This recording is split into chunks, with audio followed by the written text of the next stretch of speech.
Ours has been there for you during the most challenging times of our lives. As an artist collaboration, we've given shape and depth to some of the most complicated topics of our time, making them easily accessible for those who seek to understand. We've given voice and space to the stories that often go ignored. Please take a moment to consider being a patron, make a donation, or join Rokfin. Thank you.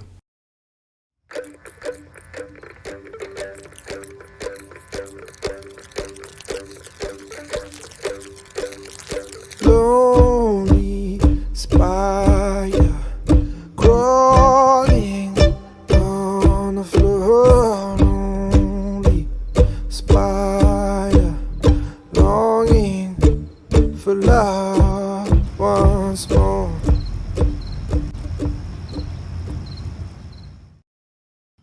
Okay. Hey. Hi guys. How you doing? How's everybody doing? I'm doing okay. Yeah, I was. you doing all right? Well, I was. Why? What happened? Well, we were we had a problem once again with our melon thing.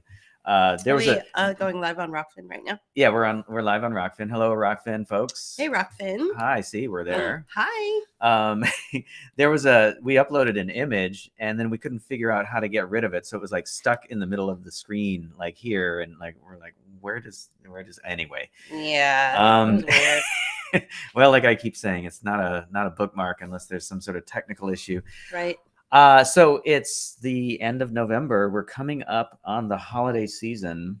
Oh yeah. It's going to be Thanksgiving next Thursday from now. Mm-hmm. In a few days. So yeah.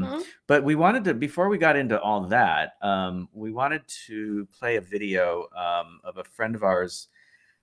Well, let's just roll it. Yeah, well, let me just set it up Okay. for a minute. So this Okay. is somebody that we know personally. We consider her a friend. And if you guys can't hear us, let us know. Let us know if you can't hear us. And, we will adjust the microphone accordingly. Mhm. But our friend spoke in front of her school board. And, despite having to wear a mask and despite the nervousness of being around these types,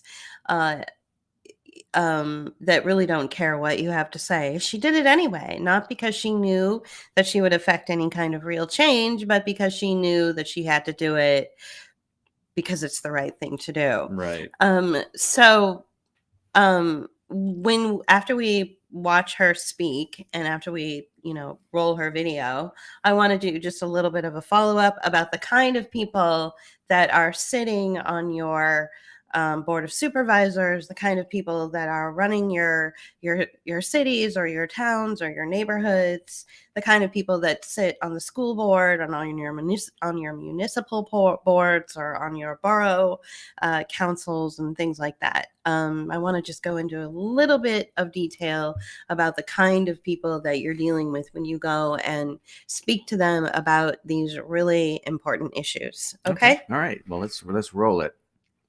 And parents be pressured to get the vaccine in order to avoid a potential future quarantine, is the thought. I've heard that the district is planning to use schools as vaccination sites. My question is, do we really need to vaccinate our children who have virtually zero risk of hospitalizations and death from COVID, according to peer-reviewed research? There are serious known risk of immediate harm and unknown long-term risk from this experimental mRNA vaccine. There is no FDA-approved COVID vaccine available in the United States. They all have emergency use authorization only and are not covered by the Vaccine Injury Compensation Fund. So these are my questions. How are you going to be liable if children are injured? Number two, whose insurance is covering students with adverse reactions? And what is the limit for claim? And is there a total maximum available claim? Number three, how will you oversee this? What if a student faints or has a severe reaction to the shot? Number four, what resources will be available? Will there be an ambulance on standby? Number five, who will be injecting the shot? Will there be outside nurses from the county Department of Health, or will the school nurse be giving the shots? This is very emotional for me. Pediatricians and their nurses are the qualified experts. Number 6, how will these outside resources be able to prevent injecting into the vein and not the muscle? Well, if the shot is injected into the vein mistakenly, it can cause an immediate heart attack. Are you aware that Pfizer has added an ingredient called tromethyamine, which is a blood acid reducer used to stabilize people with heart attacks? I have the link in my notes, and I have printouts of the fact sheet from Pfizer, the ingredients. And number 7, will the parent be accompanying the student? Yes. And children can't advocate for themselves, obviously. That's it. 3 minutes. Pretty good. Okay. Wow. Okay. So- So I know that you were looking for something. Yeah, So so I'll you- go you- ahead you and, get him talk. and talk Yeah, about. thanks. So first of all, when you're dealing with these municipal leaders and you are addressing them, they force you to wear a mask. And so we know that the mask doesn't have anything to do with, it's not a health thing. What it is a signal. The message is that, oh, sure, you have a mouth, but we don't give a shit about what you're saying. So you need to cover your mouth. That's what the mask is about. So it's a sign of disrespect. It's an anti-life, anti-human. It's incredibly demoralizing to talk about some of the most, if not the most important things that are happening in our world right now, and to be told that you have to speak through a thick piece of cloth in order to address these things. So for an individual like our friend Michelle here to go beyond this, attempt at demoralizing her and to find enough self-respect to stand up in front of her municipal leaders and in front of her school board and make these incredibly, grave statements that are based in fact, and have to speak through a mask. It means that you really have to psych yourself up. It's a performance. You've really got to psych yourself up. Before you go on stage, actors will tell you they have to, sit in the room and look in the mirror and really do the performance. So I think she did brilliantly well. I mean, I think that to be able to find that strength within her was something that we could all really learn from. This is something that we need to be doing. Whether we affect any change or not for standing up for ourselves and having some self-respect, whether we affect any change or not doesn't matter. You don't do it to make change. You do it because it's the right thing to do. Now, let me give you some insight into the kind of people that you'll be speaking to. The kind of people that are sitting on the board that she was addressing in this video. And I know we're just getting rolling, and maybe we can even play it again, because I think a lot of people may have missed her speech. I don't mind playing it again. But the kind of people that you're addressing who sit on your school boards and sit on your municipal boards and your municipal leaders, they get elected into their positions, and then what they do is they get taken away for a couple of weeks or a month or so, and they get training. They get training on how to deal with the citizenry. They get training on key words and key corporate phrases that they are supposed to respond with. So anytime you have, a question about the safety and efficacy of masking children, their automatic responses were following the guidance of the CDC. They are speaking from a script. They don't care about you. They only care about their corporate interests. They only care about their funding. They only care about the school board funding. They only care about the municipal funding. They're not interested in whether something is legal or whether something is constitutional or whether something is a human rights violation.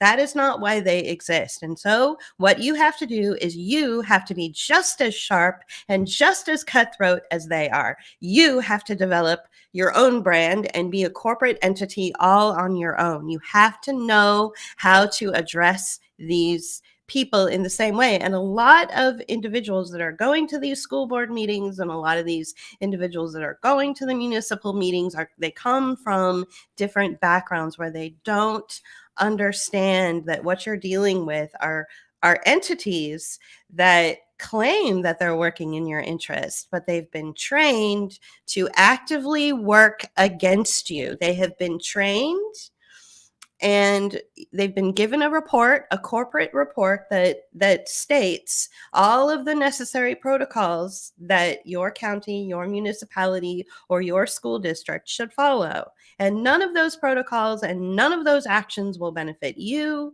or the kids or education or your businesses. They are all based in corporate language that a lot of people don't understand. So they go to these meetings thinking that passion and anger and tears will somehow reach your municipal board. And what I liked about Michelle's speech to her board was that she did not get too emotional, is that she kept on point and she met them with the same level of professionalism, despite the fact that they want to degrade her by putting a mask on her. Mhm. Despite the fact that they want to demoralize her and send the message out, hey, look, we know you have a mouth, but good luck trying to do, good luck trying to do, good luck trying to do. Okay, Slave.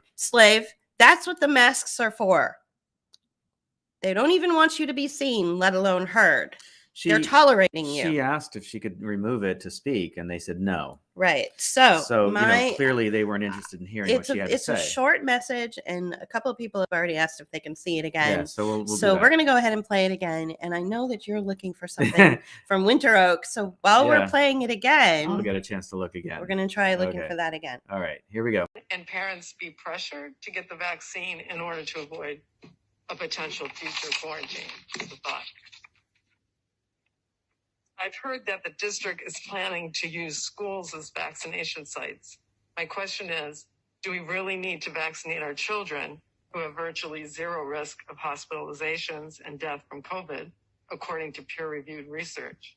There are serious known risk of immediate harm and unknown long-term risk from this experimental mRNA vaccine. There is no FDA-approved COVID vaccine available in the United States. They all have emergency use authorization only and are not covered by the Vaccine Injury Compensation Fund. So these are my questions. How are you going to be liable if children are injured? Number two, whose insurance is covering students with adverse reactions? And what is the limit for claim? And is there a total maximum available claim? Number three, how will you oversee this? What if a student faints or has a severe reaction to the shot? Number four, what resources will be available? Will there be an ambulance on standby? Number five, who will be injecting the shot? Will there be outside nurses from the county Department of Health, or will the school nurse be giving the shots? This is very emotional for me. Pediatricians and their nurses are the qualified experts. Number six, how will these outside resources be able to prevent injecting into the vein and not the muscle? Well, if the shot is injected into the vein mistakenly, it can cause an immediate heart attack. Are you aware that Pfizer has added an ingredient called tromethyamine, which is a blood acid reducer used to stabilize people with heart attacks? I have the link in my notes, and I have printouts of the fact sheet from Pfizer, the ingredients. And number seven, will the parent be accompanying the student? Yes. And children can't advocate for themselves, obviously. That's it. 3 minutes. Pretty good. All right. Yeah. Good. Okay. I'm glad that more people joined and that we were able to play this again. Yeah. And in the meantime, JP has something he wants to read. Well, I mean, not right now. We're going to come to okay. it. Yeah. No, it was okay. it was one of those things that I meant to do before we went on air. Yeah, it's okay. Yeah. That's fine. Right. So we've played these types of videos before. We know people who have done this and have been frustrated or have run into trouble, in their local community. I don't think I would do that here because, it's pointless. Totally pointless. Our school board here is, they're not very smart people in the first place. I mean, and this would all be over their head. Yeah, I mean, you couldn't even talk to them because they're at a level of intellect that just wouldn't even fathom what I'm trying to say. So it would be stupid to even try. The other thing is that there's a lot of resistance. Well, and like Julie likes to say, the people here hate children. So Yeah. You know, They hate them. um, At least in, in our friends area, you would think that in this community that she's addressing, that they at least like children and would at least listen to what she has to say. And Hillary Cole, hi Hillary, says regarding Michelle that she is a magnificent woman, unfortunately forced to wear a slave mask in order to just speak. And you're right. But the thing about our friend is that she does exude so much power and so much grace and intelligence that you forget that she has something on her face. And we all need to start, treating ourselves with much more respect and, speaking through the obstacles that they've put in front of us. Correct. Right. Yeah. Well, at least it wasn't a Zoom call, because that would be even worse, because apparently they just cut you off and you don't really have any recourse or anything. I mean, this is probably the next worst thing to that, because, they don't acknowledge you. They move on. They just cut you off. We did some follow-up questions, and basically, she was telling us that they were not interested in hearing what she had to say.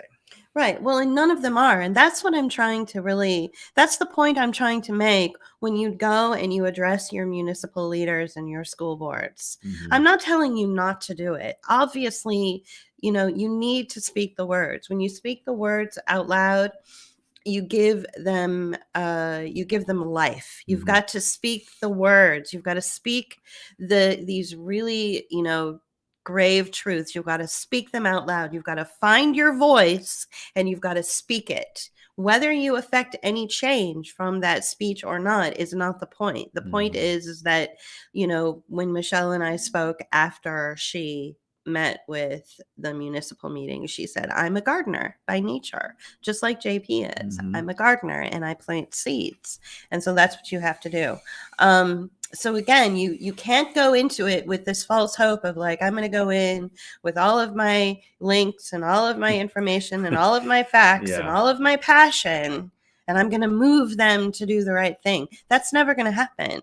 They have now been absorbed into the corporate communitarian language of equity. And what equity means is that everybody that isn't sitting on that board is pushed down, is squished down. And everybody that is on the board that is funded by corporations and by NGOs and government and nonprofit and all that they're going to be fine. So you just have to remember who you're up against. You're really up against, it's like going to a conference room or going to a corporate meeting, and you've got to be able to show dignity and show that you know exactly what's going on and that you're calling them out on it. Whether you affect any change or not is not the point. I think that's the main thing right there, Julie, is the idea that you are calling them out on their shit. Right. Right. Right. And we do it daily on this platform. I mean, it's become our life's work. Well, is to call the shit out. Right. And I think, we were talking earlier today about that very thing, about, the resistance. Right. And how people in general, romanticize the resistance, right? As if we're all still wearing berets, making bombs in bunkers and fighting Nazis, right? In the dark of night, right? With our smoking our gawas and, drinking too strong coffee, stuff like that. And planning the revolution. or planning the revolution, right? Yeah. As if it's 1968 again, in Paris. And, it's not, and it's not. I mean, what we're dealing with now is something that we've never had to deal with before, and it's totally different. They didn't want us to be able to do that, like all the things that have gone before, but they've certainly, pumped up the tropes, right? Oh yeah. I remember seeing a photo or an image, it was like a drawing on one of the pages that we were, that we on Facebook that we belong to, and it was this girl fighter.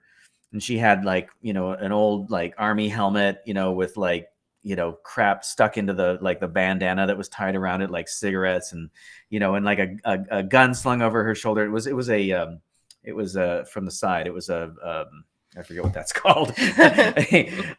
Anyway, and she had a cigarette. And it was really cool and really romanticized. It looked sort of like the Gorillas kind of illustration style, kind of new. Yeah. And which I like. No, I'm not criticizing that, but it was just, it was very attractive. Right. Right. and modern, and but at the Mhm. same time, it was a romantic notion that doesn't exist or ever has existed. Right. It's Right. never really existed. That's only something in fiction. Right. What we're dealing with now is, the revolution starts with, a conversation at Thanksgiving dinner.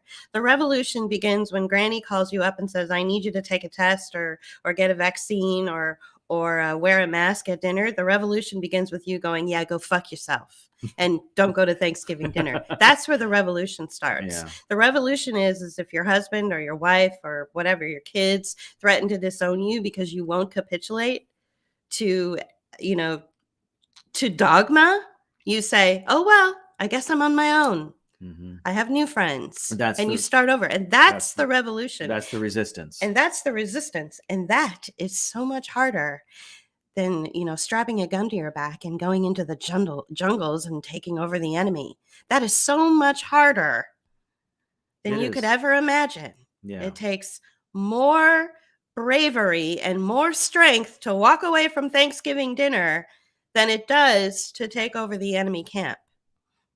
That is such a tragic. That's where we are, though. That's where we are in Mhm. society, is this tragic, unrealistic idea of what it means to resist the dogma and what it means to resist, something that could potentially harm you, and Right. that we just, we shouldn't even go there because we don't need to. Right. And what was it? You were reading something to me earlier today, and I think it was David Martin, but it was describing the shot was, like not a what vaccine. it really is. Yeah, what it really is. Yeah, of course. and- And this description of the vaccine, even though it came from him, it's been trending all over the place. He always says, "People, I need you to take my words and I need you to do whatever the heck you want with them. Steal from me. Steal everything from me." So we did. Yeah. And we explained, and it's not us explaining what the COVID shots are or what the countermeasures are. It's actually the CDC. It's actually the makers of the vaccines themselves. And the World Health Organization. And in some cases, even the FDA. It's actually them and explaining what it is. There are legal, and so there are legal terms or what would you call them?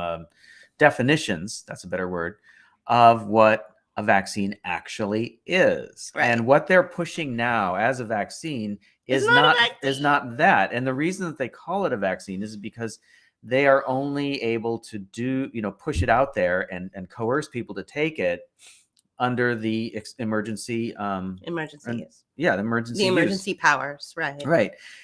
They would not be able to do that unless they called it a vaccine. Right. So Right. It's like this is marketing And fuckery. And all because they're running out of money, and so they need to get rid of the population, and then they need to financialize the population at the same time. So It's working quite well for them. Wow. So there's the opposite too, Granny. Hey, Granny.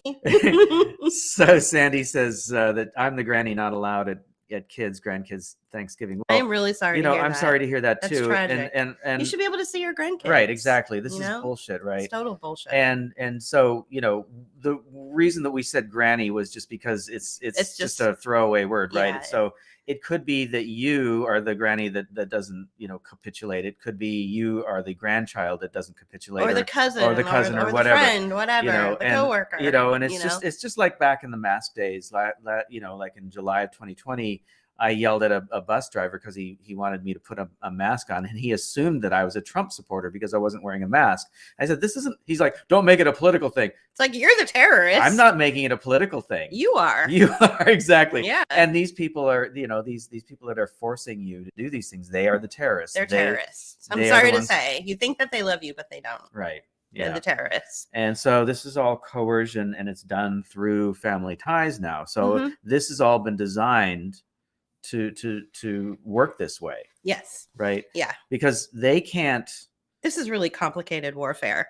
It really is. It's psychological. When Granny can't operations. go to Thanksgiving dinner, or Granny, on the other hand, is demanding that you capitulate to, an experiment in order to come to Thanksgiving dinner. Mm-hmm. Like, who ever heard of such warfare? But that's where we are. Well, That's the warfare that we're it's in the right now. psychological operations, or Mhm. or what you're talking about a lot from Obama's Oh, right. So 2010. the September 15th, 2015 executive order, Mhm. behavioral insights teams to change the way we behave. I often ask people, these are the kind of things that you want to do to your family and friends. Um, well, so Bonnie mentions in the chat here that her family has become her heartbreak. Well, Bonnie, I would say if you want to try to salvage something, just ask them what their 2017 or 2016 or even 2018 selves would think about their 2021 selves. Ask them to go back to the past 3 or 4 years and say, what would your past self say about your present self? What would they say about what you're doing to me right now? And see if you can have some kind of dialogue. That's a classic psychological, like if you're in therapy, that's a question that therapists often ask to their patients. You're in this terrible place of conflict, and you're in this terrible place of pain. Let's go back to yourself from 4 or 5 years ago, before the pain was even in your life, and let's ask what your former self what questions would they ask to your present self. And I would hope that anybody with an ounce of empathy in their life, and with an ounce of critical thought, would say, I suppose my former self would ask, why am I doing this to the people I allegedly love? Well, We know that there is actually, Julie and I have been speculating that there is one marketing or PR firm out there that is responsible for all the language and all the fuckery around, the COVID narrative, right? And there actually is, and I'm going to share that right now. Let's see here. This is, there they are. They're called Force Marsh Group. The Force Marsh Group. And so they are actually the company that they're the reason why you have to take a COVID test to go to Thanksgiving dinner.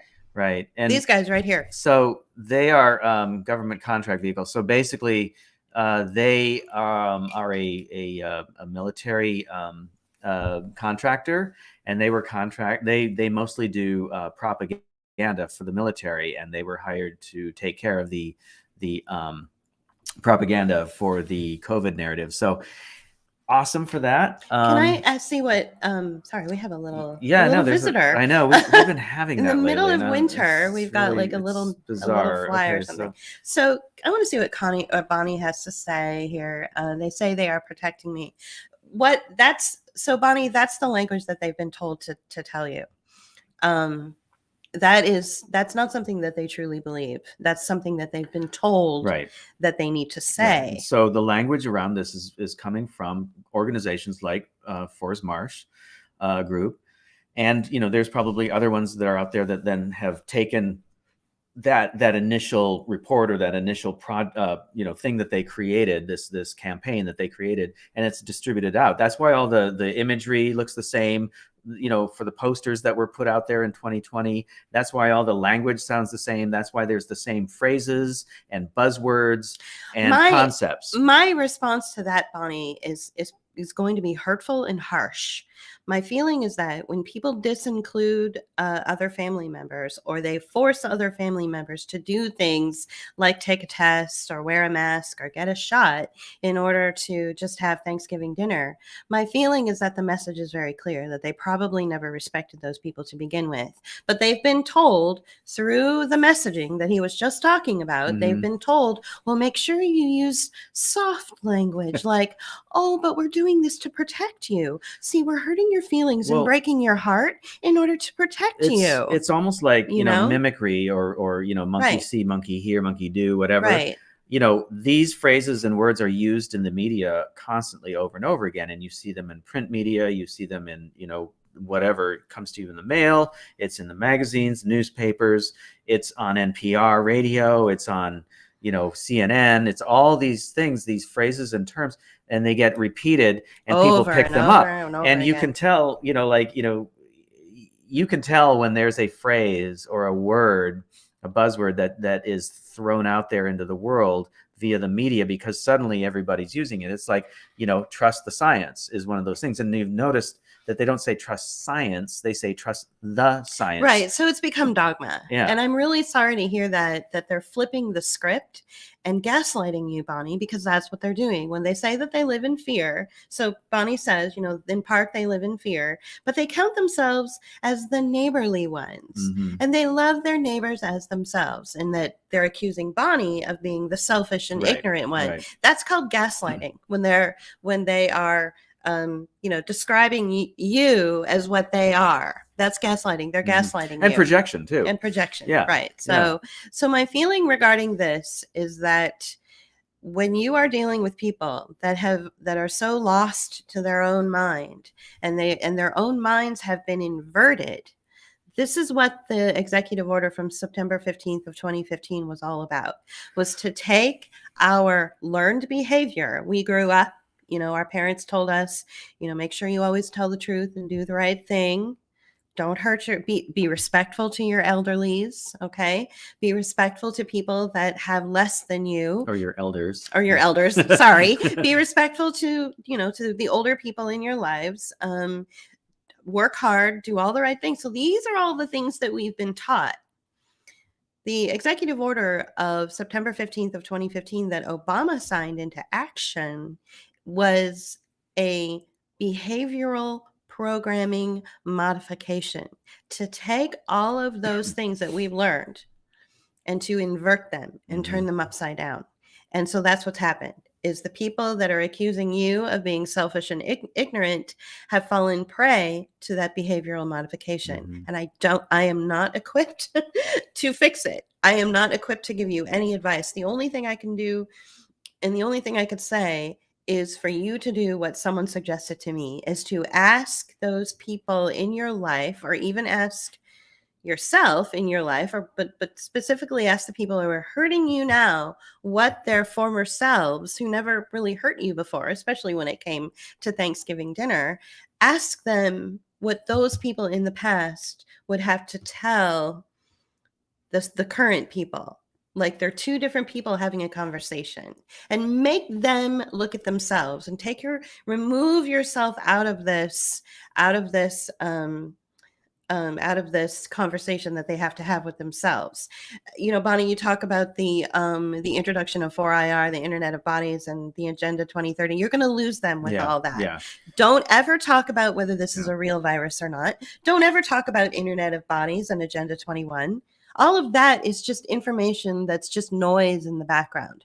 The real issue, the real true issue here is something so much deeper and so much darker than I think a lot of people are having a hard time processing and grappling with. I have friends that have turned to drugs as a result of this deep and dark and sinister agenda that goes even beyond 4IR, Internet of Bodies, and Agenda 21. So when you are having these discussions with your family who is outwardly hurting you and gaslighting you, the thing that you need to do is you need to get to the heart of the matter. And the heart of the matter is that they don't respect you. And they don't respect your choices, and you need to confront them, stand up for yourself, have a little self-respect, and force them to have those conversations with their past selves. Your self of 2017 would never do this to me. Go back to what you were in 2017. How come in 2017 you never made me take a test or get a shot? Or how come in 2017 you never gaslighted me? I thought you loved me and projected me. I thought you said you loved me. Right. You can confront them. You can use guilt. You can use guilt. They're using guilt on you. That's right. Confront them.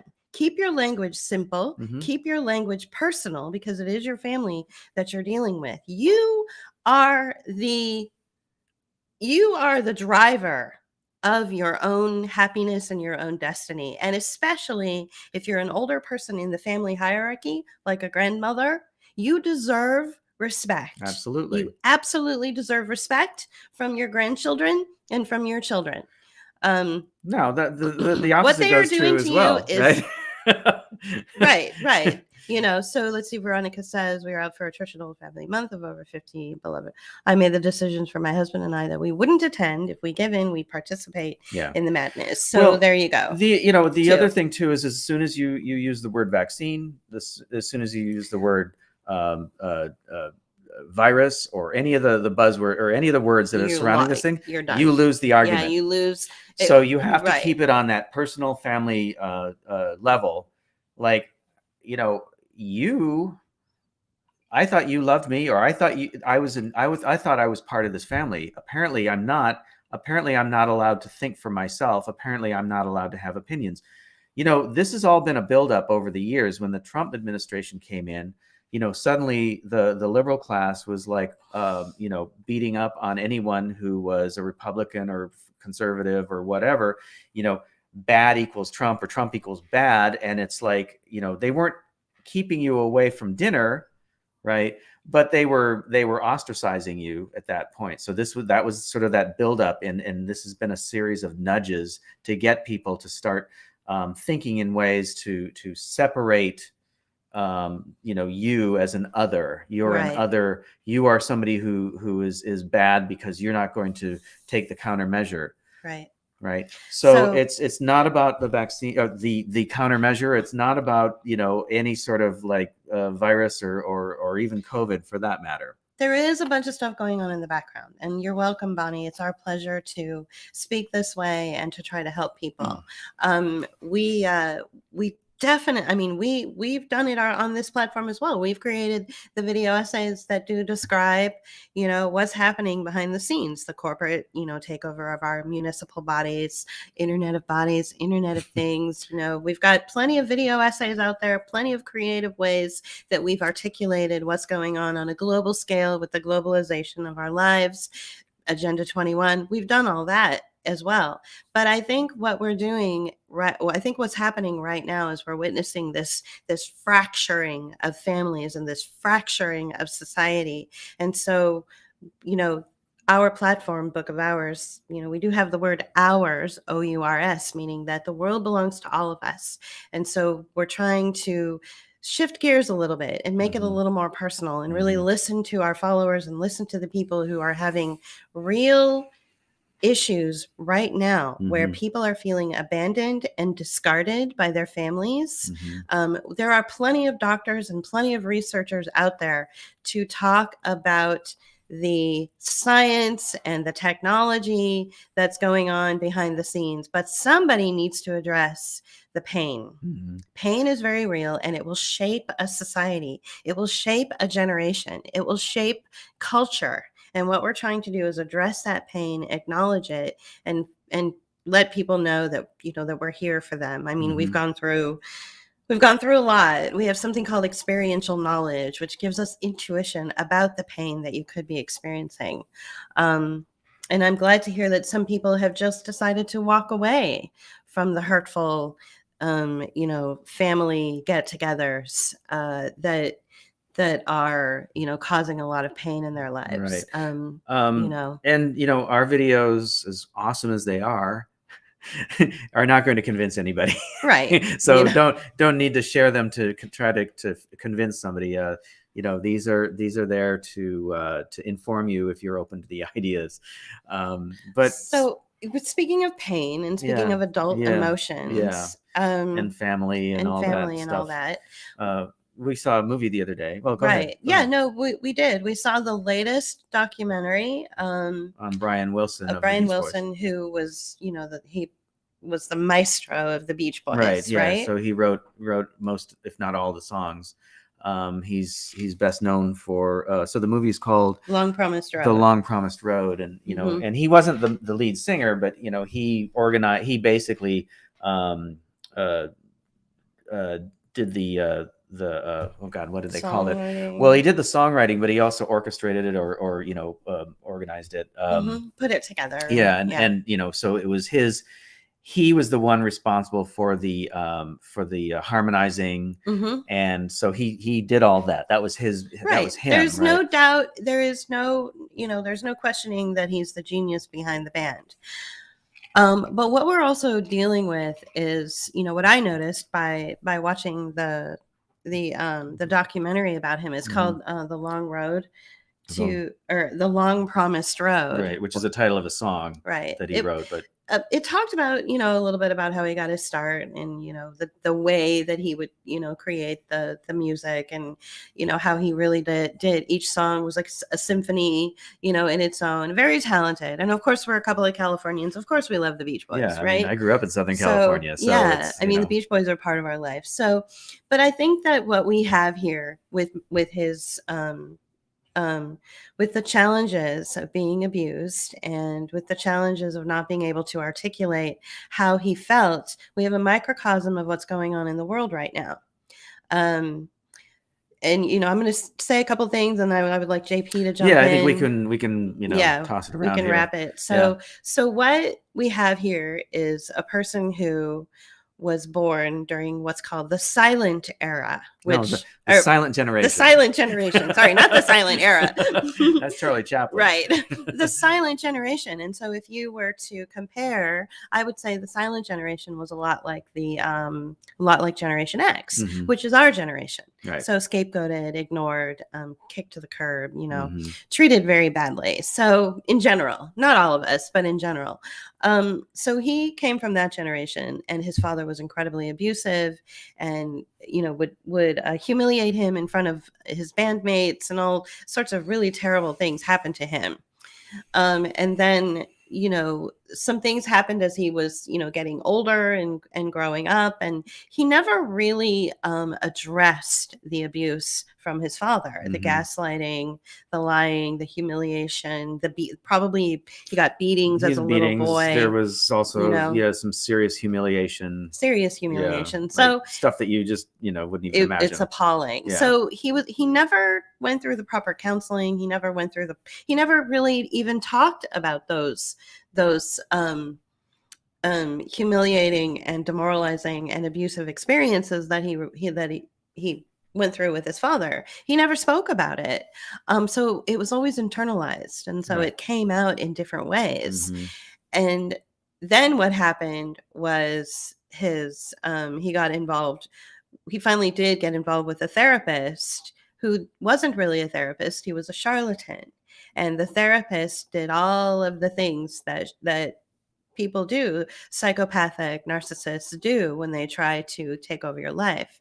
So not only did the therapist steal his money and try to become like his manager and get involved in the band, but he removed Brian Wilson from the people who could potentially care about him, moved him not outside of the country. They moved to Hawaii. So there was this great separation and this great chasm between, Brian Wilson and the people that could help him. And then he continued the demoralization and the abuse that Brian's father had always heaped on him when he was a kid. He basically said, I'm in control of your life. And so you had this deep, deep control. So as a result of those two abusive experiences, which happened for years, for nearly a decade, Brian Wilson was kept away from his 9 family. Years. Yes. During those two times in his life where he never really got to address the heaped on abuse that he was, receiving, he became sort of like mentally ill. And so he went from being a severely abused individual, and then he had his life, and then he went from being that to like a marshmallow. And he could not articulate his emotions. He never became an adult, is what I'm trying to say. He never became emotionally like actualized. Like he could never really describe in adult terms what he was going through. So in the movie, here he is. He was probably he's probably like 77, 78 in the movie. He's 79 now. He's almost 80, right? So in the movie, he's on a car ride with they go different places with this Rolling Stone journalist who basically has become sort of an ad hoc therapist in some ways, and father figure to Brian Wilson. And it started about maybe 15, 20 years ago when Brian Wilson started doing his solo career again, and this guy asked to cover him, and he became a friend. He's not around him every day because he lives somewhere else, but he's become a trusted person in Wilson's life. And so the movie was centered around him taking a car ride with Brian Wilson and talking about music and places and things in his past. Mm-hmm. And as Julie pointed out to me, he's like, how do you calm down a toddler? Well, you take them for a car ride. It's true. So Brian Wilson, who has all of this money and all of this fame and has an entire industry surrounding him and paying him and patting him and protecting him, in order to calm him down when he's upset, he needs to be treated like a little toddler and strapped in the seat and taken for a car ride. So this guy, Jason Fine, Mhm. who writes for the Rolling Stone magazine or wrote for Rolling Stone, has become sort of the de facto father and At least in the therapist movie, right? in the movie. Yeah. You really saw this kind of relationship where somebody who's much younger than the 70-something-year-old Brian Wilson, Mhm. somebody much younger, who's Probably like your age. maybe like Yeah. my age, Yeah. you know, in the early 50s or whatever, has suddenly become the father figure, has taken over a parental role for Brian Wilson. And so I guess what I'm trying to say is that, to me, this is a microcosm and a screaming example of where we are in society, where we want, like with Brian Wilson, the second he has to articulate a complex emotion that we as adults have to live with. Let me let you in on a little secret. When you're a grown-up, you have to live with pain, and you have to know how to respond to the pain within you and the pain that those memories bring. You have to. If you can't do that, then you're an infant. Then you're a marshmallow. You have no sharp edges. You'll never be able to stand up to yourself. You'll never be able to stand up to people that want to hurt you. But do you have millions of dollars and an entire industry around you to pad you? You don't. Yeah. You only have yourself. Yeah. So he's insulated by his money Mhm. and you know, throughout the movie, and this is not a criticism of him directly, you know, but like I am.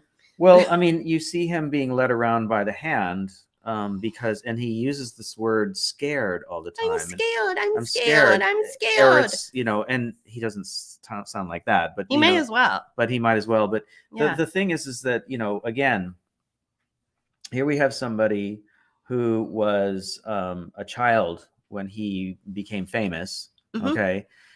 His father was abusive to him and the band. You can overhear him in some of the studio outtakes where the father is like yelling at them, you know, like do it better. You know, clearly the man was jealous of the talent that the kids had, Yeah. right? And he wanted to be part of it, and he wanted to direct it, and he was just a complete horse's ass about it. Mhm.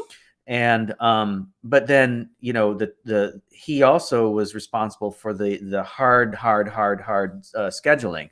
So they had, you know, like I don't know how many hits in as many as 2 years or whatever the timeline was. It was a really very tight schedule, and they had all these hits, and it still wasn't good enough. But you know, they were doing that plus going out on tour.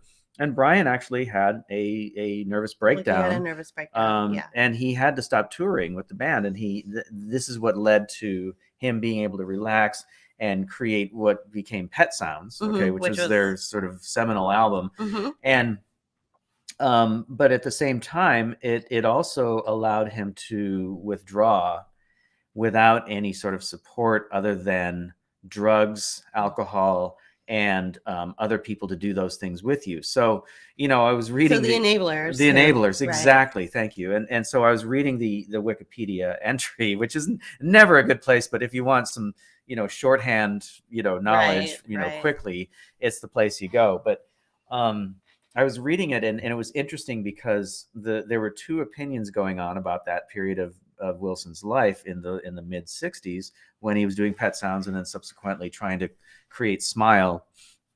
He moved into a house. He put a sandbox in the middle of the house. His grand piano was sitting in the sandbox so he could have his feet in the sand. So this is somebody that really has the need to ground themselves and to feel something other than the pain and the right. Well, okay, but what I'm trying to also say is I have something else to say about that. But at the same time, it is a childlike thing. There you right? go. There you go. This is the act of somebody who's mistaking childhood with being grounded. Right. Okay. So all he wants to do is feel good all the time. Mm-hmm. Oh, it would just have to feel good all the time. So I have enough money that I'm going to dump a bunch of sand in my living room and put Mhm. my grand piano in the middle of it so I can stick my feet in the sand while I make music, because it brings back memories of when I was Well, 3 years old, and because I don't have the emotional intellect of a 40-something or a 30-something. he set up a tent in his house, and he's like, yeah, I pretty much just hung out in there and ate peanut butter and Yeah, he jelly was sandwiches. Yeah. regressing to childhood. Right. And you can't do that in the middle of war. Right. We're in the middle of war, people. We need warriors. We need soldiers. We need strong grandmothers and strong young men and strong artists Mhm. and strong philosophers Well- and strong doctors. We don't need people who don't know how to articulate their emotions and only want to feel good all the time and never feel bad. So, You know? at that time, though, he was in a war situation as well. He was at war with his adulthood, right? He was fighting, and this comes through in a lot of the songs. You'll see in the lyrics, and then he was going to originally name "Smile" like something else, and it was like a symphony for teenage Oh, yeah. whatever it was. Yeah. So it's like there was this real resistance to being so-called adult.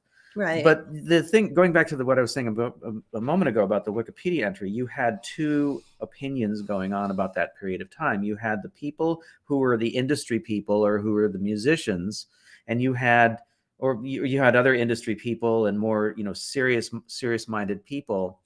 There was one. He was from the record label. He mostly worked with classical people. He produced a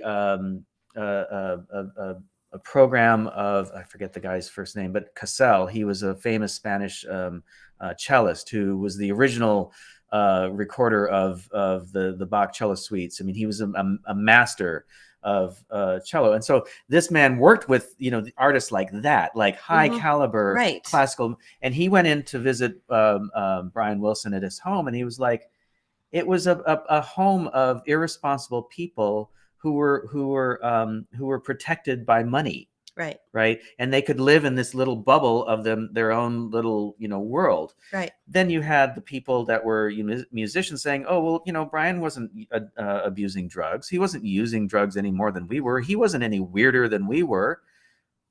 Okay, say a bunch of drug addicts. Say it exactly. So Come on, so you grow had up. you had a situation where it was a period of time when being like that, being childlike or being irresponsible or whatever it was an accepted mode of behavior.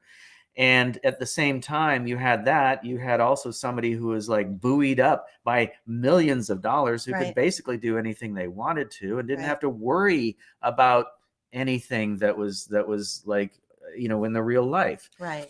In a complicated period of time. Mm-hmm. And, he went from that to basically floating along until his drug abuse and alcohol abuse got so bad that the family hired this charlatan. Right. When they realized what was going on, the man started charging exorbitant amounts of money. They withdrew his contract or his services, and Brian declined. And they made the false equivalence of, this man is helping Brian because he went downhill, so we got to hire him again. So they made a mistake in rehiring him and ruining this man's life, because what was going on was Brian was suddenly, Mr. Wilson was suddenly in a situation where he had to confront the fact that he was abusing drugs, alcohol, and smoking too many cigarettes and eating too much. So he was abusing everything: food, drugs, cigarettes, everything. Alcohol, everything. Yeah. And so this charlatan did help him, on a physical sort of way, because he lost weight and he got stronger and what have you. But he also overtook his life and he was really abusive. Right. And just so horrible. Going individual. to what Julie was saying is that, this is the microcosm of the world we live in now. Mm-hmm. Nobody wants to feel anything, especially something bad. Especially what we're experiencing. Right. And so when you're feeling bad things, it's uncomfortable. And we all are feeling that. And this is why, in the Buddhists are saying, when you do a zazen or when you do meditation, you have to sit with it. Mm-hmm. You have to be with the pain. You have to be with what's going on, because you can't necessarily confront it. You have to be with it in order to understand it, so that you can get through it. Right. You're not going to get around it. Right. You're going to have to get through it. You can't get around it. And a lot of people are getting around it by capitulating. People, who are on our so-called side of history, that understand that this is a weaponizing of our lives and everything. They've completely fallen apart at the first sign of confrontation. They fell apart and capitulated. And this is also, they're weak. This is also the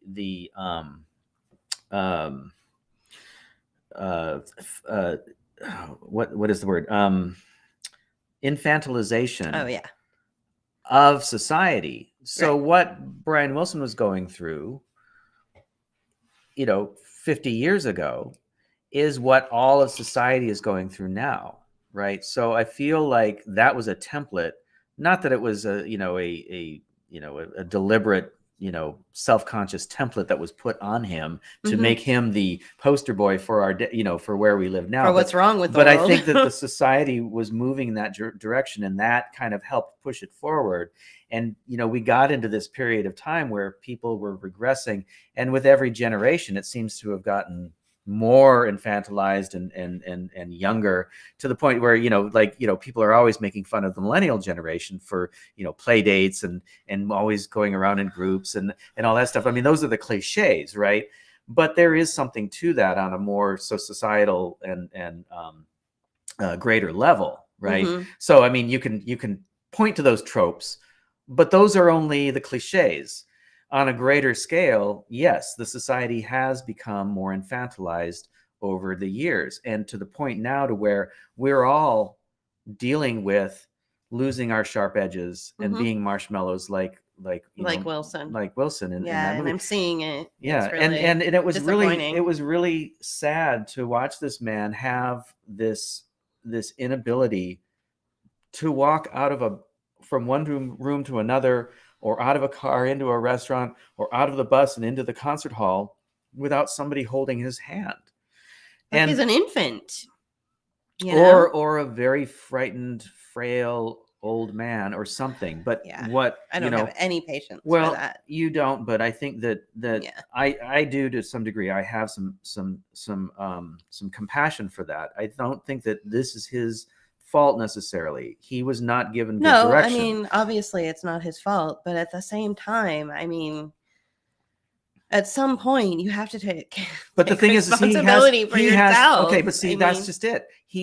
That's why this is such a good template for the rest of the world, because he has no context. Right, that's to true. Make that to understand that what he is doing.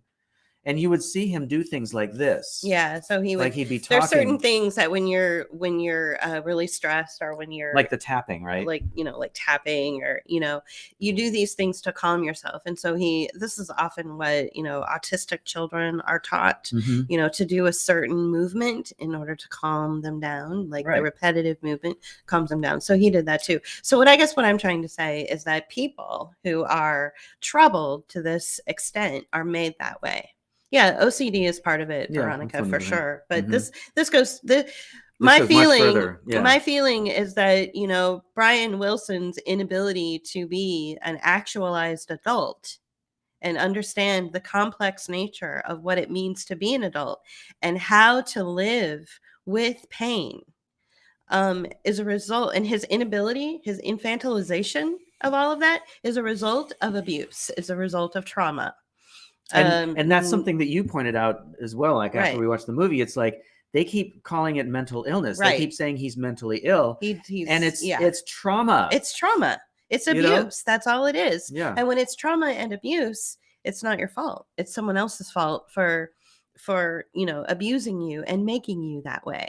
So I think that if someone does have obsessive compulsive disorder, OCD, chances are they were abused and traumatized at some point in their life, and the obsessive compulsions toward whatever it is they do in life gave them a false sense of calm and peace. And that's why they have, this disorder, OCD, because they were traumatized. And so, doing something repetitively and obsessing about it over and over again made them obsess about something else other than the real pain that was causing them to feel this way in the first place, which was as a result of abuse. And that abuse or that trauma could be a result of a medical intervention as well. It could be the result of right?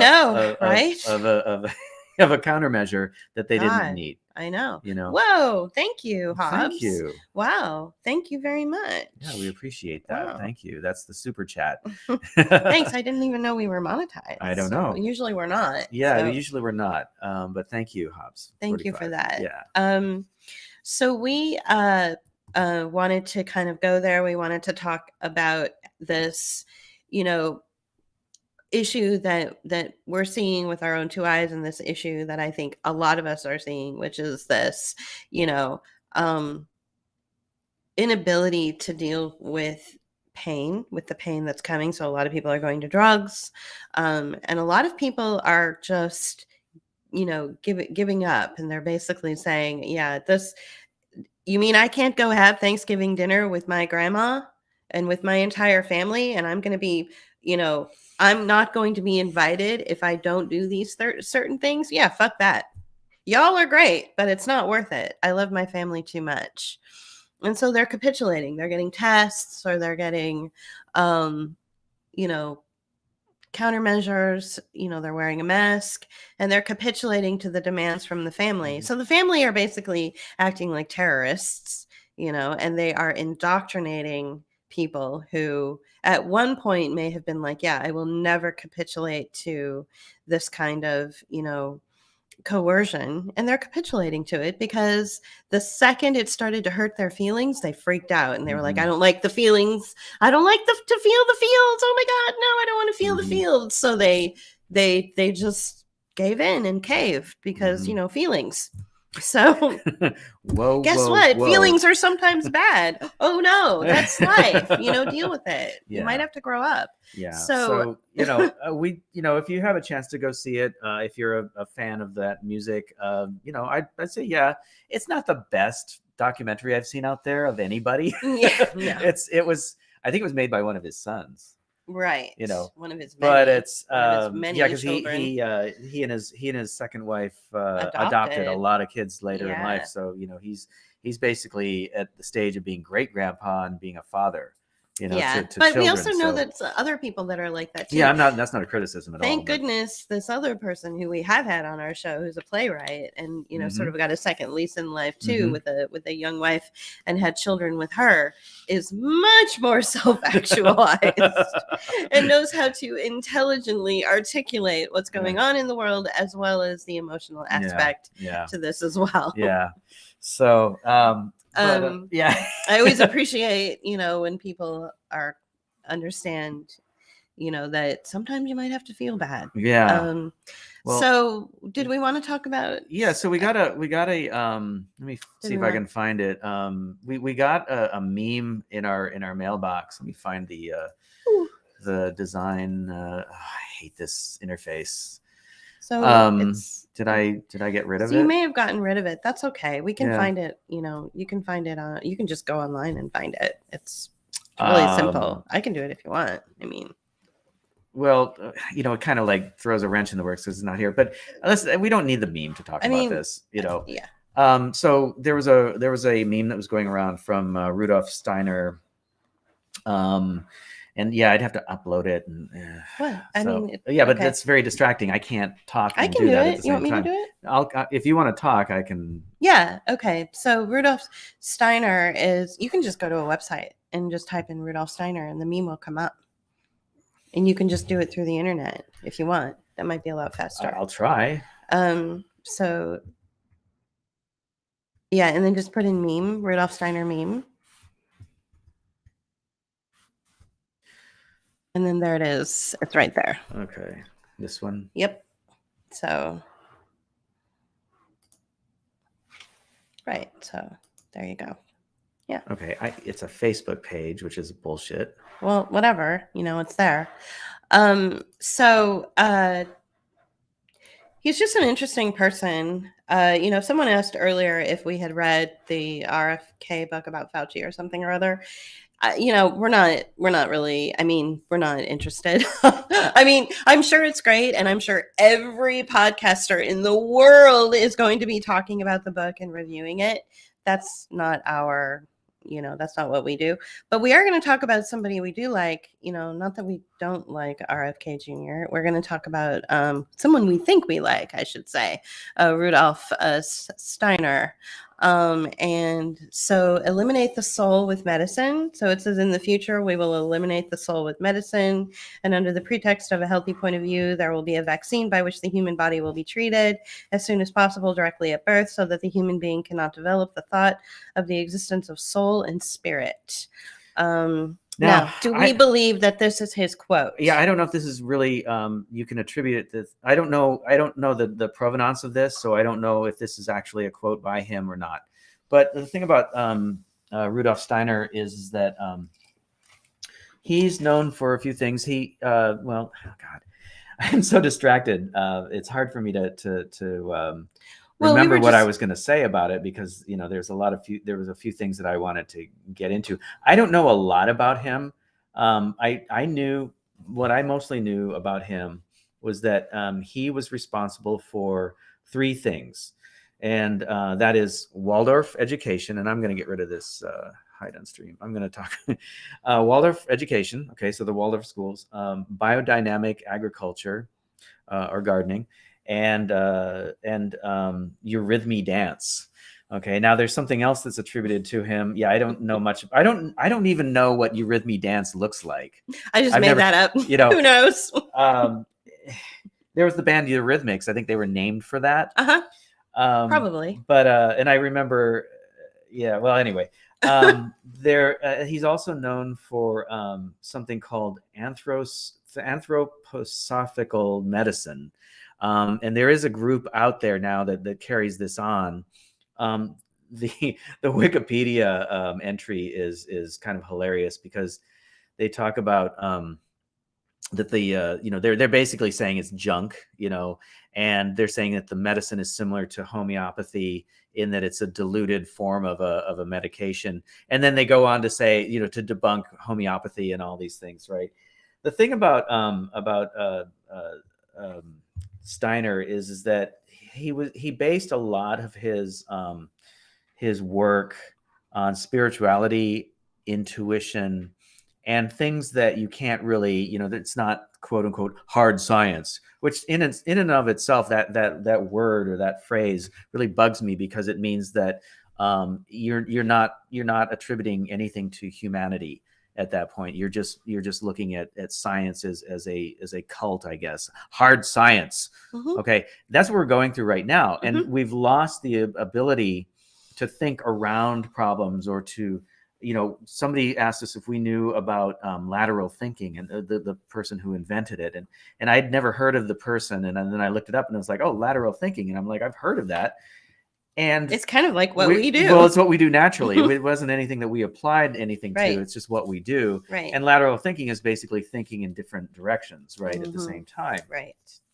And but also Julie and I are both very intuitive. And you were talking about experiential knowledge earlier, mm-hmm. which is what intuition comes from. Thanks. I'm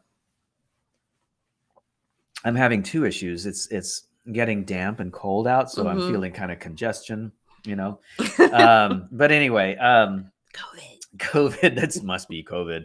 I have COVID now. I'm sorry. Mm-hmm. I can't come to Thanksgiving now. But so more for me. Yeah, right, exactly. Yeah. So Julie's gonna make me take a test to walk downstairs to go to the kitchen in order to have Thanksgiving with her. I was gonna read more about him, but he wrote a book called The Philosophy of Science, and there was another one that was like intuition, and so basically, there's some criticism of him out there, Mhm. that that he was a white supremacist, and he criticized Jews and all this Can stuff, we and put it's the like, chat on? Mhm. oh yeah, sorry.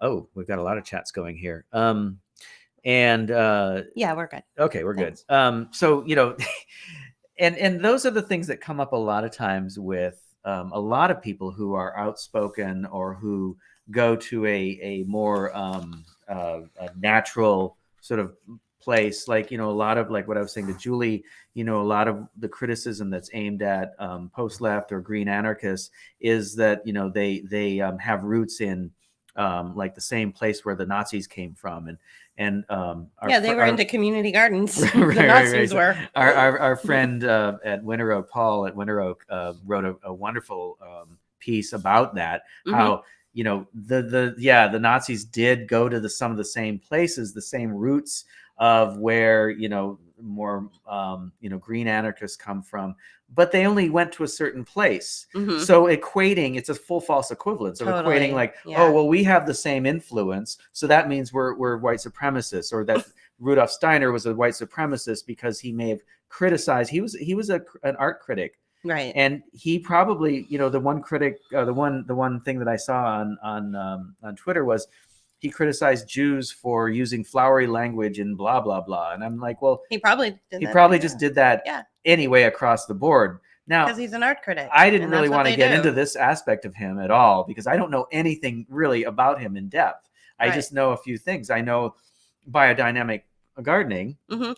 and I agriculture. wanted to Yeah. intuit something about the eurythmy dance. Yeah. Dancing. Yeah. What Did was you want that? to finish the biodynamic Yeah, gardening? yeah. Okay. Did you look something up, or were No, you I just have a thought about a thought it. about it? Okay. Yeah. So the thing about biodynamics is that, the biggest criticism of it is, and I've even said this too, is that it's based on folklore, and that there are, some witchy things that you do in order to, to make the recipe work, right? So the main thing about, and I meant to get this book that I have, that when I first found out about biodynamic gardening was about 30 years ago, and I bought this book, and it's called The Bug Book or something like that, and they talk about biodynamic gardening.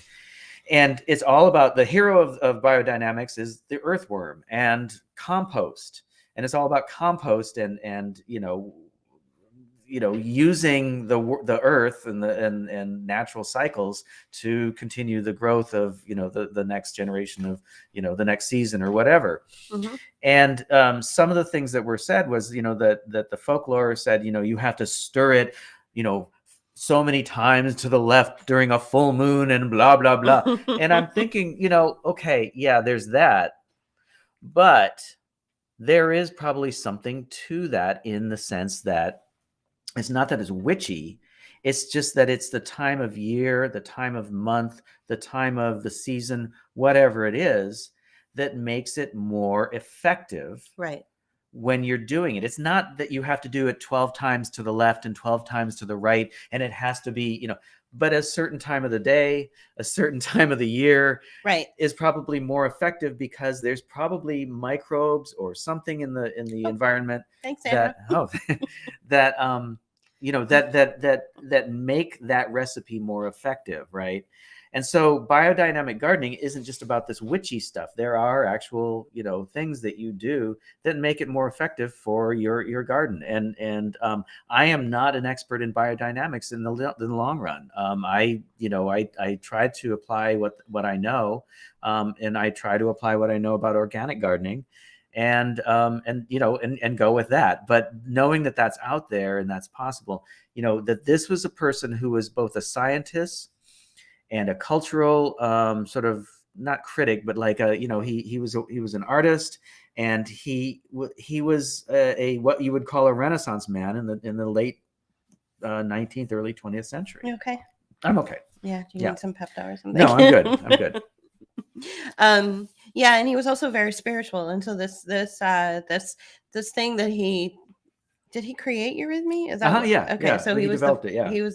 He developed this sort of dance thing called eurythmy dancing, and I was just now reading about it, and it's a modern healing art of sacred dance and a mindful exercise. So I think the point of movement is that you have movement with intent. Mm-hmm. You know, and I keep going to this really silly place, and I'm just going to go there anyway. Mm-hmm. There was a show that we watched on Netflix called The OA, Mm-hmm. and one of the ways that the characters in the show could launch themselves into a new time, into a new timeline, was through a very focused and specific movements of their bodies. Right. And they did it until they practically broke themselves, and then they were able to have a new consciousness, and they were able to get into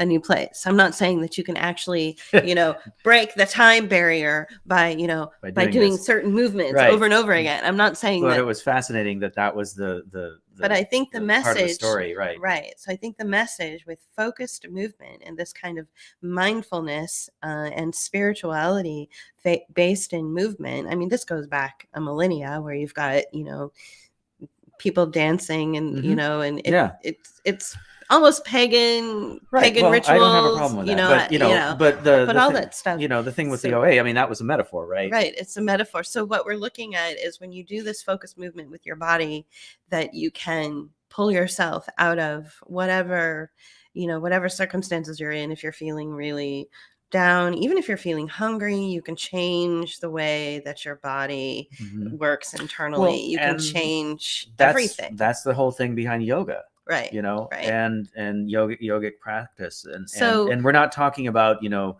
a bunch of, you know, managerial class, you know, 40-something women with their yoga mats going to the studio. No, we're talking about the real like practitioners that go back, you know, a millennia or however long that was, you know. So they also talk about eurythmy and experience of contentment. You know, so I'm sure it has a lot to do with breathing and the way your body moves, and a focused intent. You have to have focused intent on your movement, and then your brain will follow. And I think that's really interesting too. I mean, we kept finding ourselves drawn to Steiner for some reason. He kept coming up over the last year. It just kept repeating. So we thought we would give it, you know, a little bit of time and focus on it. We might do like a little video essay about it. Yeah, I think that would be good. We did a very, very short video called Spectacle, which is based on Guy Debord's, you know, ideas around spectacle, and I kind of modernized it. Who comes some people off. Right.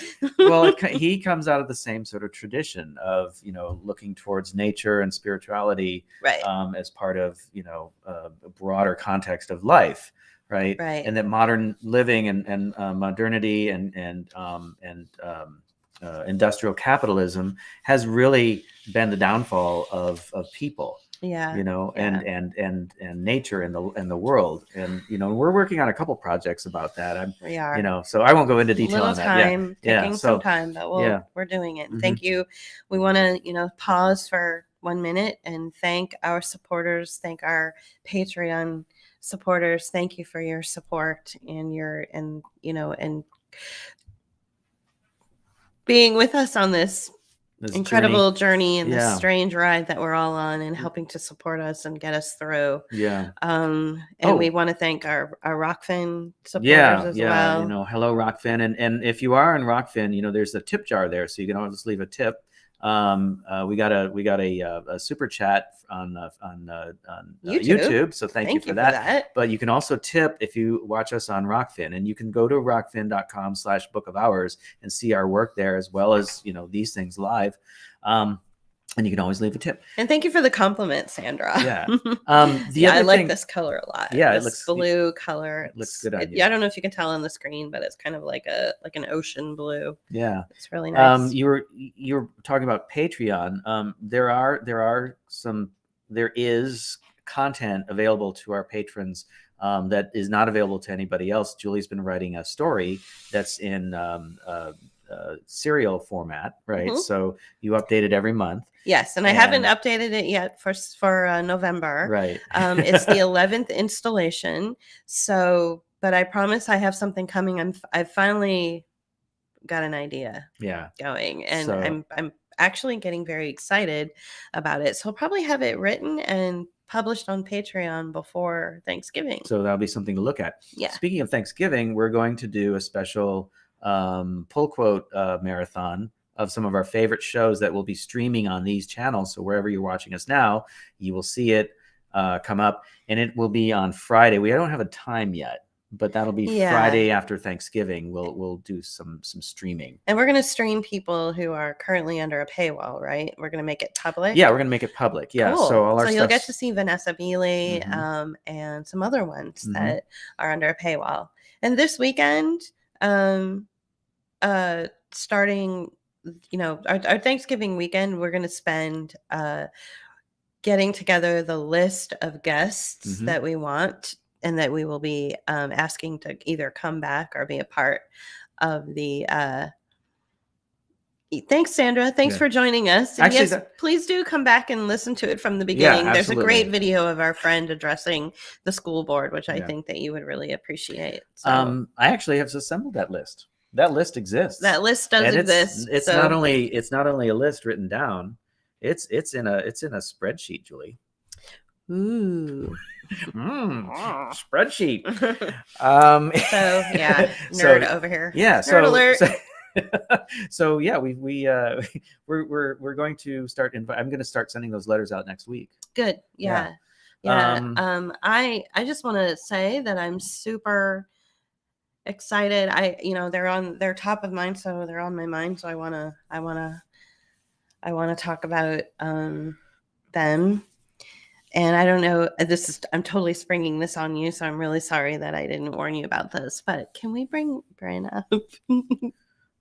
Which Bryn? My Bryn. I know, but like what period of Bryn? Oh, what period of Bryn? So I have a niece, her name is Bryn, and she's crazy. So you would go to Asbel Adventures. History? Oh, where is that? Just type in Asbel. It'll come up right away. AZ. Okay, there it is. And then you go to their page, and let's take a look at videos. And there was a recent one. There's a recent where she was cleaning the toilet or something.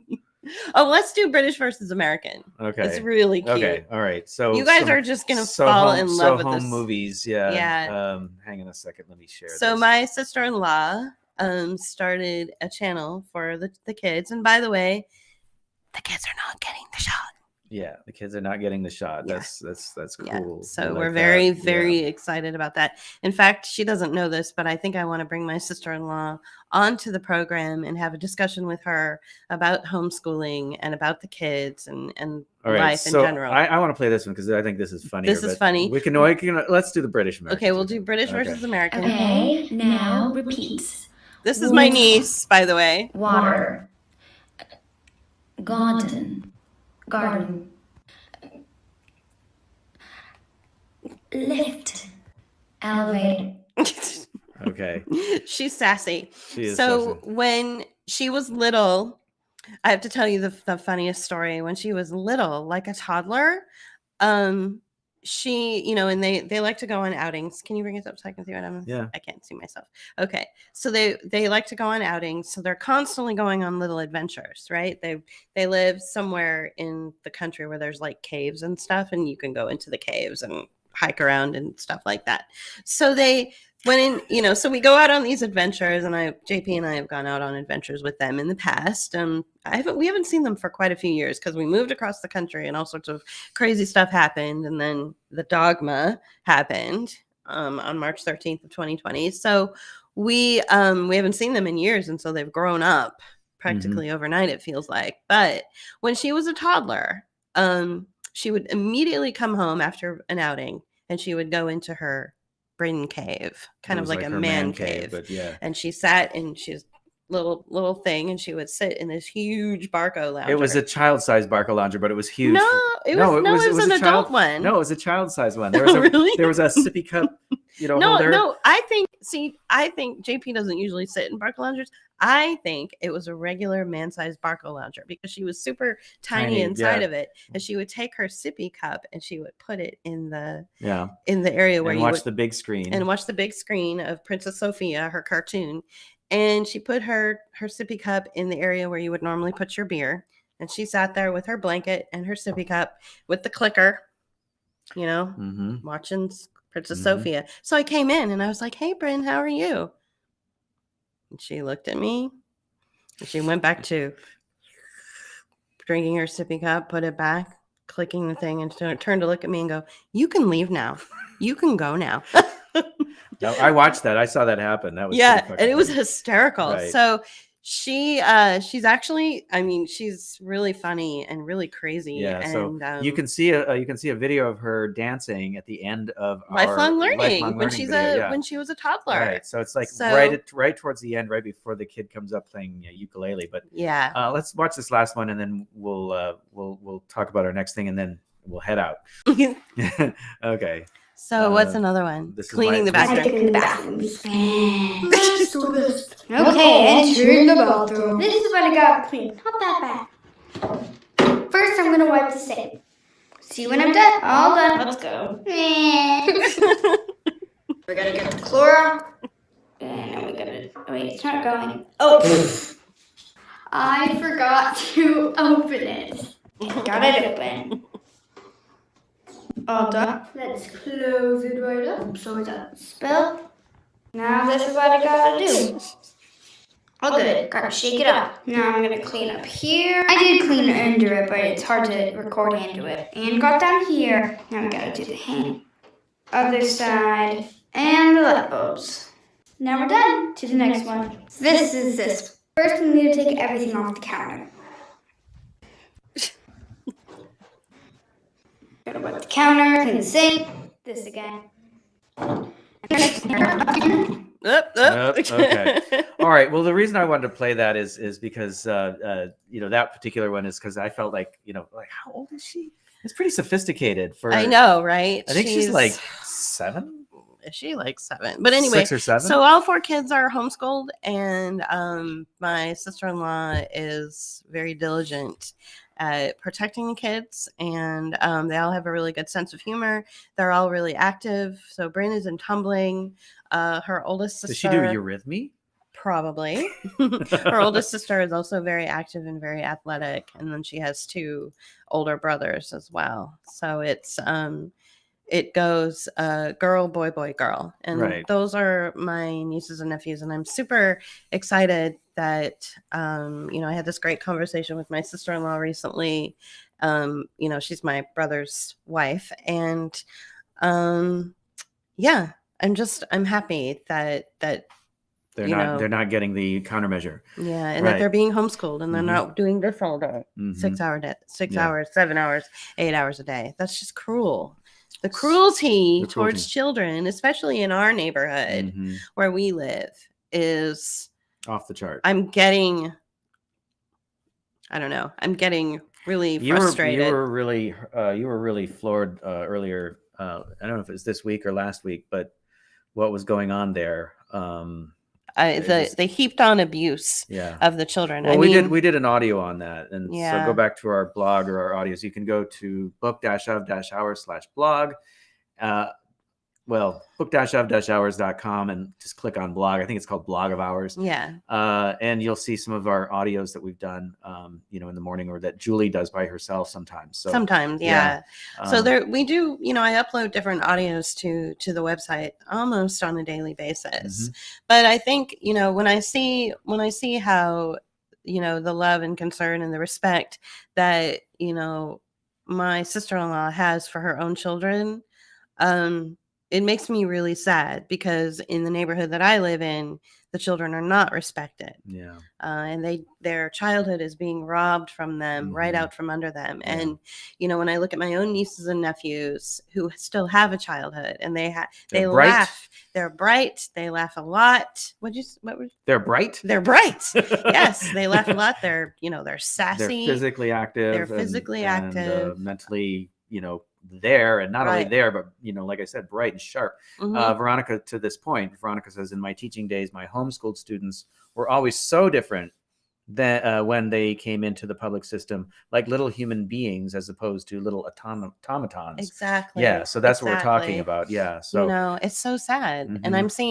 I'm seeing so much abuse heaped onto these kids in the neighborhood. And it's really hard Mhm. to see their little faces in masks all day, 8 hours a day. Yeah. And nobody in the neighborhood is doing anything at all No. to even talk about it. And I tried to, and I got shut down. Well, I think, so I had a fast. cold encounter with our neighbors recently, like today, and I have a feeling it's because of some of the things we've been saying out there about, about this stuff. So yeah, Oh, I was well, going to tell too you about bad. it. I know, right? I was going to tell you about it, but I was like, I don't care. Too bad. Well, speaking of all that, we don't think suffocating children is right. Yeah. We think it's wrong. So speaking of all that, or not all that, it's almost the holidays, and it's like, so we want to wrap up the show. Yeah, we want to wrap it up on a happy note. Not a happy note. Yeah, not an unhappy note. Let's wrap it up on a happy note. Last night we went to the opening of the Pittsburgh. Do you have the video? I do. Okay. Okay. All right, go. The Pittsburgh public market, the Market Square in downtown Pittsburgh, at holiday time has a Christmas market, and the first year we were here, we experienced it and we were completely charmed. And then last year, I don't even know if it happened or not. I don't remember. I can't we remember. Didn't really go. Maybe we did go and just kind of went. I think they were requiring masks or something. Something so we didn't really weird. Go. Yeah. But it opened last night. And there's no rules, no dumb Well, rules. there was a mask sign that had to be up that said, if you're vaccinated, you don't have to wear a mask. Oh, that was just in one part of it. Yeah, not in the part. I saw it in a couple places. Oh, but really? Yeah. Okay. But anyway, why don't I play the video now?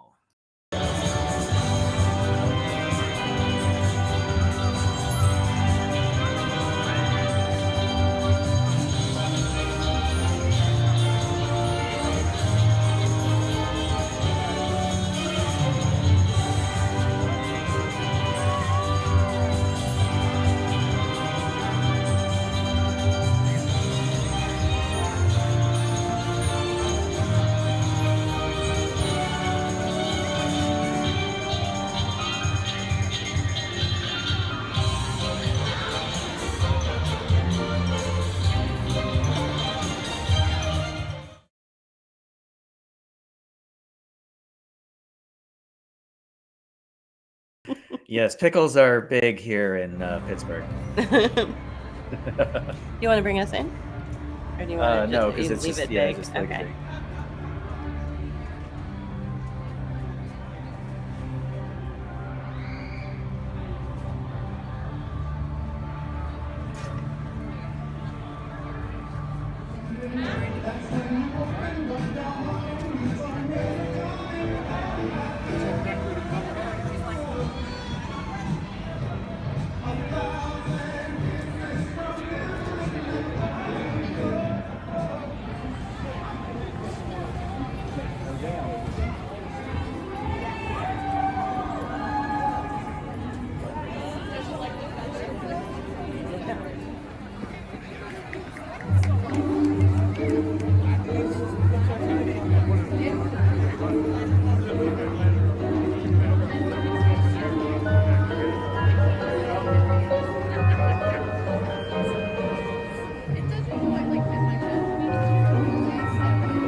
Wow. So we were saying Looks like a birthday. Looked like a birthday party hat. Looked like a birthday party hat. No, So- we had fun. And, if your community or your center of commerce or your downtown area is doing something for the festivities, then go have fun. We forgot for a minute that we were in the middle of, this the life of COVID, or the COVID fascism. world. Pittsburgh has, got hit really hard, and I think that they're like backing off on a lot of stuff. So they weren't requiring a lot of stuff that they were doing, like that skating rink and the Christmas tree happens every year. That's just steps away from the market square that we were talking about, where Julie had filmed or recorded the sheep. That was part of the market, the little sheep. And then you saw the fire pits. The market was behind in the background of that. That's kind of part of it. And so it was a lot of fun. The Heinz Pickle was in another area of downtown. It was the largest pickle ornament in the world. Yeah. So I don't know if you could tell, but I was like standing there looking up at it. I was like, wow, and that's a big pickle. Heinz started in Pittsburgh. There's still the old factory here that they use for other variety of things. Yeah, it was really fun. And I think what I really liked about going last night. So tonight they're having another event, which is called Light Up the Night, and they're going to set off fireworks, and they're going to have a tree lighting ceremony where a tree is actually hanging on the side of a building. So it's like on the corner of a building, and they light up that tree because that way everybody can see it. And they've been doing that about 50 years or so. Yeah, it's been a long tradition. And then they do fireworks. And the last time we went, which was right before COVID, it was in 2019. It was super crowded. It was just crazy crowded. And we actually liked what we did last night, which was the opening day for the Christmas market. Because it wasn't that crowded. I have a feeling tonight's not going to be that crowded as well. But it wasn't that crowded. And, we got some spiked hot chocolate, and we got to walk around and sit by the fire and watch the light show and the skaters. The light show and the skaters. And it felt more kind of like this. It was like quaint, kind of like small town, but at the same time, kind of So we both are charmed by that Market Square Christmas fair because it reminds Julie of something she saw in Germany when she visited there. There's a lot of German themed. And for me, it just felt like it was nothing that we had ever experienced in San Francisco. It was more. It's really quaint there. It was very quaint, very down home, and it felt like Julie said, it felt more like a small town. It's really quaint and charming. They have a little stage, where they put on like Christmas. They had music there and stuff. So if you we're going to reissue Resetting Christmas, a video we put out last year right before Christmas, so not a lot of people saw it. It's still out there. You can see it. It's on YouTube and Rokfin, all the places we are.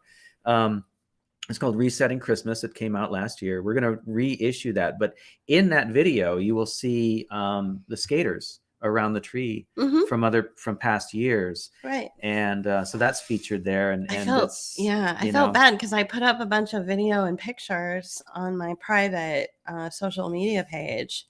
Just, to be like, hey, I had fun tonight. It was great. And some of my friends and connections on social media that have been kind of like stuck in, I guess, like lockdown or something in other countries. Like they were like, I'm so jealous of you. I was like, oh God, I didn't mean to make people feel bad. We didn't mean to feel bad. What we're trying to do is bring the good things to you, vicariously. But I'm like, move to Pittsburgh then. There you go. Pack it up. Leave Australia. It's not a great city, but it's they do have these things. Come to Pittsburgh. No, really. But at the same time, though, Julie and I were like, we came home really happy and excited because there's not a lot of things like that are out there in the age of COVID, right? And just getting out of the house was like great. I had a dentist appointment the other day in the same area downtown. I know, it's like just to go to my dentist appointment. I was like so happy to be it was the first time I'd been to that dentist, and I was like, hi, how you doing? I'm so happy. They're probably like, okay, calm down, crazy. Because I was like just so happy to be out and talking to people. I know. And then the other day I found just, by accident, I found like a French bakery, a French pastry place. And all of these things are like, a 15-minute bus ride from our front door. So as long as the bus is running on time, exactly, then we're good. We're golden. So, the whole thing with Pittsburgh, it's really interesting. You can pretty much go into every restaurant and at pretty much every movie theater and everything's normal. The only thing that's not normal, which we can't do anymore, is go see a play or go see a concert. Yeah, we can't see a go band. see any type of concert, any sort of arts, Or go to a are museum. banished. I think we can go to a museum as long as we wear a mask, which we won't do. Well, I'm not going to do that. So, and the you know, museums around here aren't that great anyway. Yeah, You know, the Warhol Museum, been there, done that, and it's a little overrated, yeah, to be and honest. it's a nice building and everything, but you know, I'm not going to wear a mask to go to the Warhol Museum. I'm sorry, I'm just not going to do that. No, God, no. You know. So we don't really feel the sting. I think if we had stayed in San Francisco, we would really feel the sting of it. Veronica says we are going to a lit boat parade next weekend in Rhode Island. San Francisco never felt like Christmas season to me when I lived there. Yeah, come on to New England sometime, guys, to see some fab holiday festivities too. New England too will not give up its holiday festivities. Yay. That's good. Well, you know, my gosh, road trip. I want to go to right? New England. Julie and I are Californians, and so you know, we never had anything to compare to, right? So we grew up in a Mediterranean climate. You know, it was rain during the winter season, right? So for us, it was Christmas. But I take your point, especially being here now. Can you imagine going to a New England small town in Christmas time? It must be like something right out of like Norman Rockwell or something. Well, I mean, God. Yeah. Well, what you know, we might ask some of our other friends that live in like Vermont and you know and New York. Sandra says I'll have to take a video of the Larsons' home. For you, people travel for miles around to see their property every Christmas. So that's in Michigan. Yeah, in right? Michigan. Yeah, Isn't so that? send that along. Yeah, that'll be cool. I would love to see that. Yeah, we can post that. Yeah, for sure. All right. Well, we had a really good time Yeah. with Bookmark today. We want to Yeah. leave it on a happy note. I'm happy to see that some of my neighbors are actually getting out and going to more events. I just things feel normal as they can possibly be. The Brian Wilson movie that we saw is just like steps away from us at this great place. It's a bar, lounge, a brew pub, and a movie theater. Yeah. And they have live music, like jazz, and they have live, like bad comedians but they have these movies, these indie films, and so that's cool too. So we've been out a little bit more lately, so it's nice. I think it's important to support your local businesses. And one thing that I noticed that some of the announcers were saying yesterday at the opening of the Christmas market was they repeated this over and over again as in between the different acts on stage.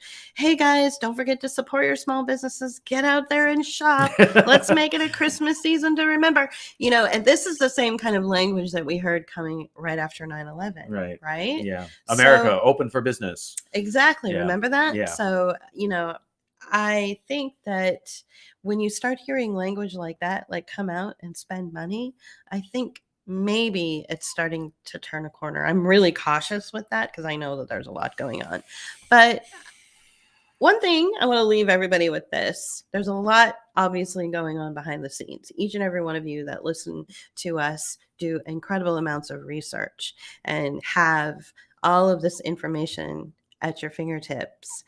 But at the end of the day, take a look at your own life and say, things are okay. I can still drive to the movie theater. I can still drive my kids to tumbling practice. I can still go out to eat without, having to do all sorts of crazy things. I can still, live a pretty happy life. Like Veronica and Sandra were saying, there are still things happening in their area where they can enjoy the Christmas and the holiday festivities. For those of you, go ahead, finish your thought. So I know that there's a lot going on, and I know that there's a control aspect behind everything. That's there is. Pretty insidious, but let's go through it. Yeah. Let's go through it and try to have a fun life, as much as we can, because you only get one. Right. You only get one life. For those of you who are experiencing life in a different manner, I would suggest that you just try to find the places that you can go. Yeah. And this has forced us all to appreciate what we do have even more so than ever, Yeah, for and sure. And I was just thinking about a show we're watching on Netflix, but I don't want to get into that. So that's like, it kind of parallels what we're all going through right now. But, it really does. Yeah. Anyway, so what were you saying about B. Wilson? makes wonder Brian about- Wilson. Yeah. If he's somewhere on the spectrum. No, he comes across that way. Right. The way he was talking, but I think what this is like full on trauma. Yes, it's Absolute it's trauma. a response. And this to is the like trauma. 50 plus years of trauma.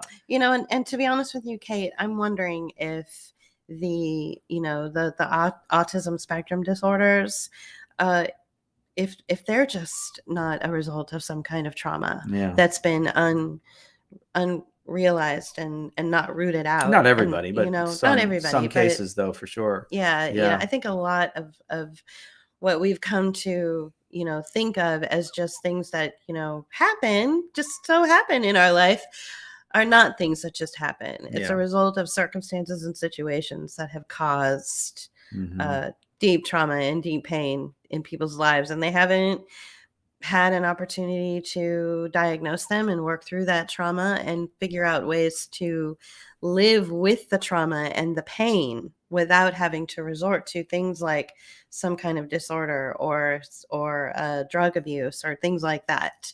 So that's what we were talking about with Brian Wilson is that his situation is a microcosm of what's going on, because a lot of people are dealing with trauma, and they're also afraid of pain. Mm-hmm. They're fearful of experiencing anything that might cause them any kind of conflict or pain. And so they immediately just, say, fine, I'll just take the test so I can have Thanksgiving dinner. I just don't want to be alone and I don't want to feel pain.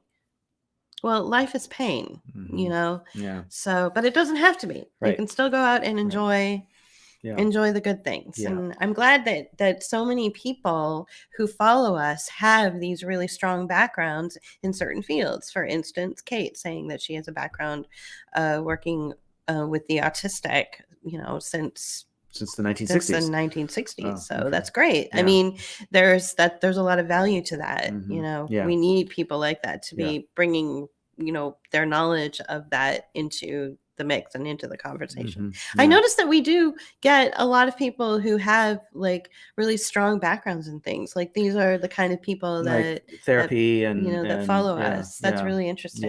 Yeah. Well, we're getting close to the 2-hour mark. Yeah, we should probably sign off. So thank you all for joining us. Thank you for commenting and being part of this today. Again, look for us on Friday after Thanksgiving for a marathon of pull quotes. I don't know how long of a marathon it's going to be. It's not going to be a 24-hour marathon, for sure.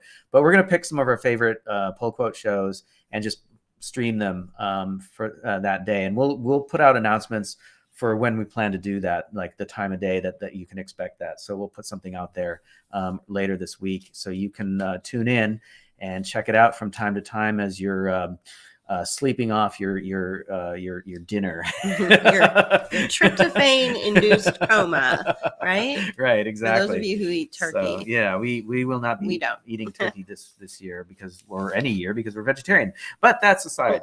Well, anyway, anything else? No, I think that's good. I want to thank everyone for joining us, and tune in a couple of weeks. But obviously tune in for the marathon. Yeah, so. Absolutely. All right. Well. I gotta find where we are. Oh, there we are. Okay. Thanks, everyone. We'll see you next time. Okay. Bye-bye. Bye. Have a good one. Book of Hours are artists here to empower and embolden your response to the constant negative sound bites that attack your news and social media feeds.